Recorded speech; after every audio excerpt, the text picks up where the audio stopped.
Hey everyone, this is Ilana Michelson from ilanamichelson.com.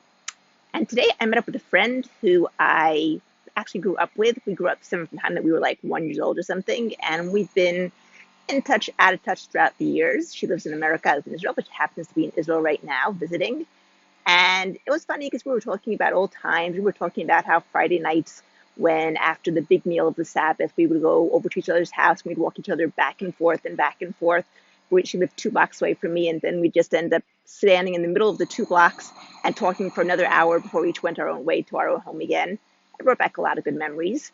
But it also got me thinking about all the years that passed since then and all the things that happened to me since then, all the things that all my life experiences.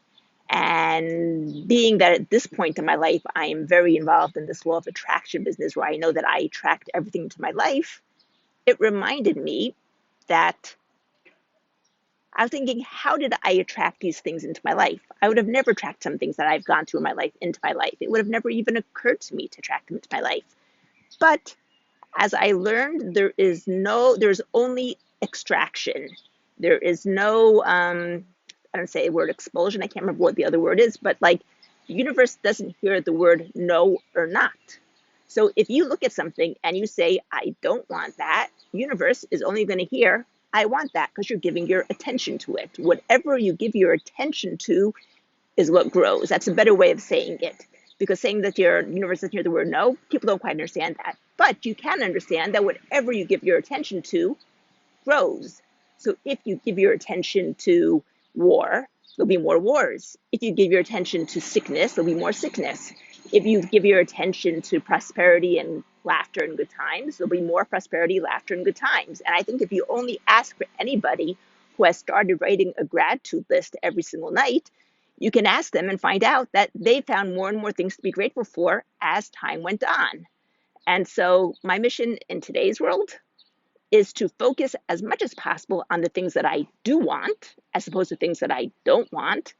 And whether I talk about it out loud or whether I think about it, I try to gear my focus to the things that I want more of, gear my focus to things that are nice for me, gear my focus to things that are fun. And we both, me and my friends, we were talking, came to a certain conclusion about having to change our relationship to money in terms of money is important. You need money to live in this world, but the laughter, the good time, the friendships, the going out and relaxing, the having fun are equally as important, and not equally as important as in 2 weeks a year you go off on your big vacation and the rest of the year you work like a dog. Equally as important as in my schedule, when I can, I go to the beach once a week. I take my nice long relaxing walk on the beach, really long walk because I like it. I go to visit my parents twice a week, and I take my dad out for a nice walk twice a week.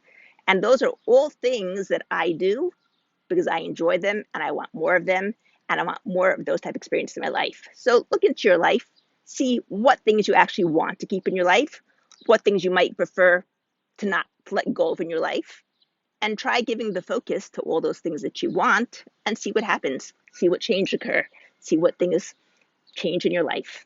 Anyway, have a great weekend from Ilana Michelson at ilanamichelson.com.